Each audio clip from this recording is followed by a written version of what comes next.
Welcome viewers এই ভিডিঅ'টোত বৰ্গ আৰু বৰ্গমূল কেনেকৈ কৰে এই ভিডিঅ'টোৰ দ্বাৰা শিকিবলৈ চেষ্টা কৰিম। তেনেহ'লে পলম নকৰি ভিডিঅ'টো আৰম্ভ কৰোঁ।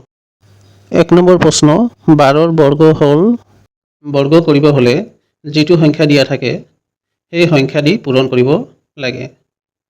12 দিয়া আছে 12 সংখ্যাটোক 12ৰে পূৰণ কৰিব লাগিব। 12 আৰু 12 পূৰণ কৰিলে হ'ব 144।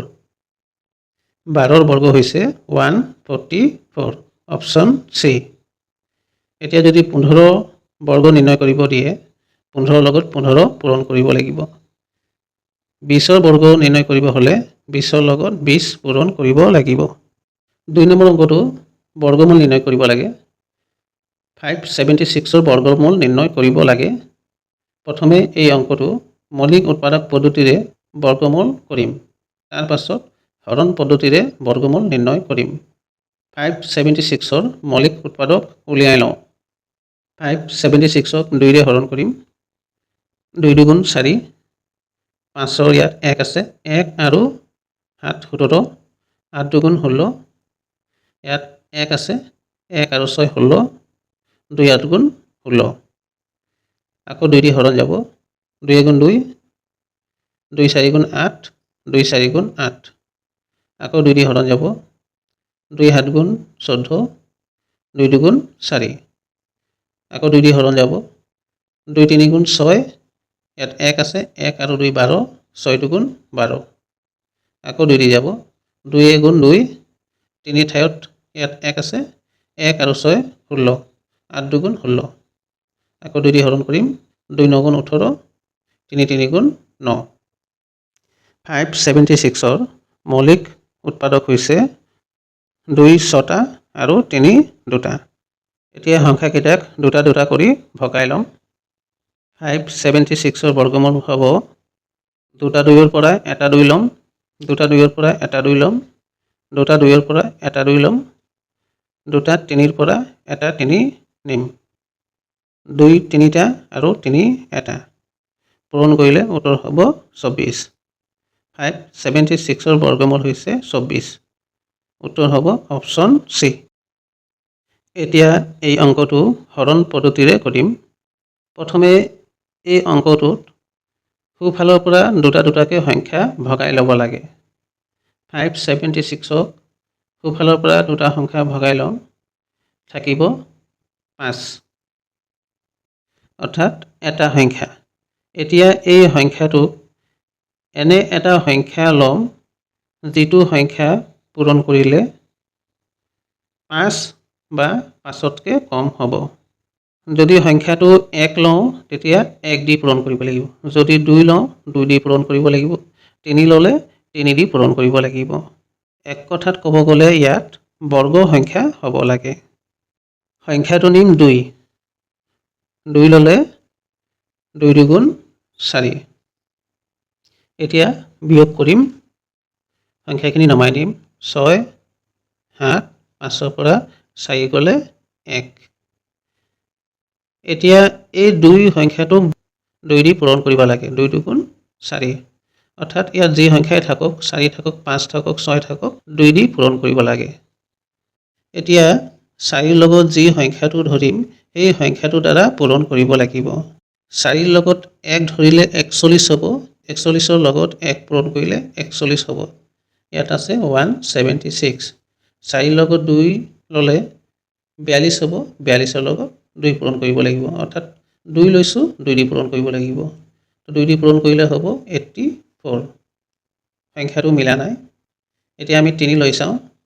4ৰ লগত 3 ল'লোঁ, 43 হ'ল, 43ৰ লগত 3 পূৰণ কৰি দিলে হ'ব 129। 4ৰ লগত 4 ল'লোঁ, 44 হৈছে, 44ৰ লগত 4 পূৰণ কৰিলে হ'ব 176। এনেধৰণে যিটো সংখ্যা আমি নিম সেইটো সংখ্যা দ্বাৰাহে পূৰণ কৰিব লাগিব। 176ৰ পৰা 176 বিয়োগ কৰিলে হ'ব 0। 576ৰ বৰ্গমূল হৈছে 24। অংকটো আৰু অলপ ভালদৰে বুজিবলৈ আৰু এটা অংক কৰি চাওঁ। 104976ৰ বৰ্গমূল নিৰ্ণয় কৰিব লাগে। সোঁফালৰ পৰা সংখ্যাখিনি 2টা 2টাকৈ ভগাই আনিম। 2টা 2টাকৈ ভগাই অনাৰ পিছত শেষত থাকিব 10। 2 সংখ্যা ল'লে 2 2 গুণ 4 হ'ব, 3 ল'লে 3 3 গুণ 9, 4 ল'লে 4 4 গুণ 16 হ'ব। বেছি হৈ গৈছে, সেয়ে ইয়াত হ'ব 3, 3 3 গুণ 9। এতিয়া বিয়োগ কৰিম, সংখ্যাখিনি বহাই যাম। 10ৰ পৰা 9 বিয়োগ কৰিলে 1। এতিয়া ইয়াৰ পিছৰ পৰ্যায়ত 3ৰ লগত 2 পূৰণ কৰিম, 6 হ'ব, ইয়াত 6 বহিব। 6ৰ লগত 1 ল'লে 1 দি পূৰণ কৰিব লাগিব, 61 হ'ব, ইয়াত 61 লিখিলে নহ'ব। 6ৰ লগত 2 ল'ম, 2 ল'লে 2 দি পূৰণ কৰিব লাগিব, 124 হ'ব। এতিয়া বিয়োগ কৰিম, 6টো নমাই দিম, 7টো নমাই দিম, 9ৰ পৰা 4 গ'লে 5, 4ৰ পৰা 2 বিয়োগ কৰিলে 2। এতিয়া এই 3 নম্বৰ পৰ্যায়ত 6 সংখ্যাটো নমাই আনিম। 6ৰ পিছত আছে 2, 2 সংখ্যাটোক 2ৰে পূৰণ কৰিম, 4। এতিয়া এই আগৰ দৰেই 64ৰ লগত 1 ধৰিলে 641 হ'ব, 64ৰ লগত 1 ধৰিলে 1 দি পূৰণ কৰিব লাগিব, 2 ধৰিলে 2 দি পূৰণ কৰিব লাগিব, 3 ধৰিলে 3 দি পূৰণ কৰিব লাগিব। ইয়াত সংখ্যাটো চাই বুজা গৈছে যে ইয়াত 4 ধৰিব লাগিব, 4 ধৰিব লাগিব আৰু 4 দি পূৰণ কৰিব লাগিব। 4 ধৰিলে হ'ব 644, 644ৰ লগত 4 পূৰণ কৰিম, পূৰণ কৰিলে হ'ব 2576।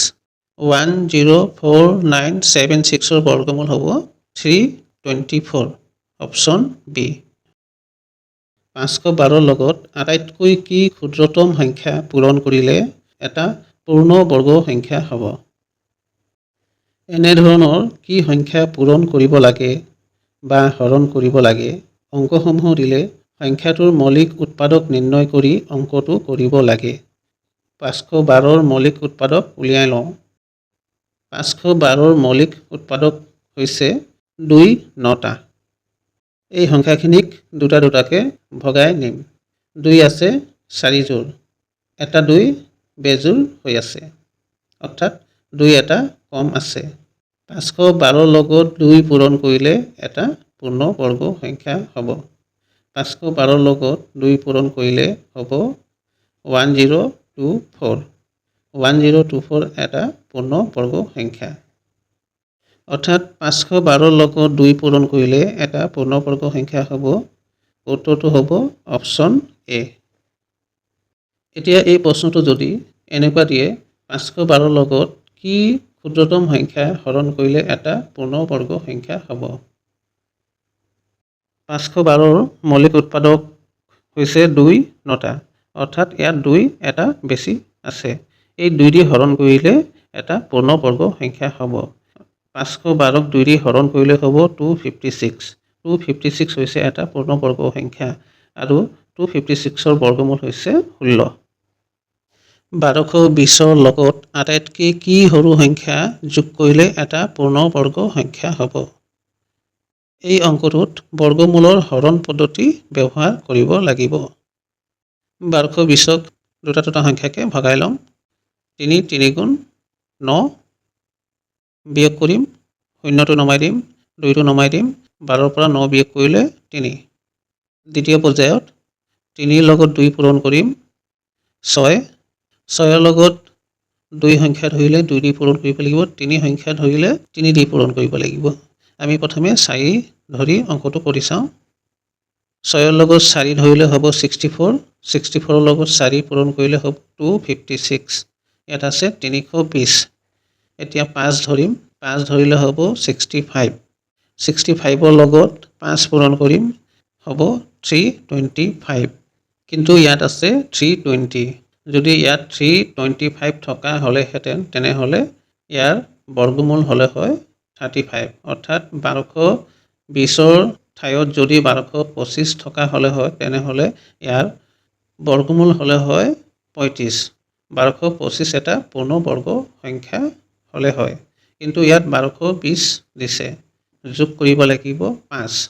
1220ৰ লগত 5 যোগ কৰিলে হ'ব এটা পূৰ্ণবৰ্গ সংখ্যা। উত্তৰ হ'ব অপশ্যন চি।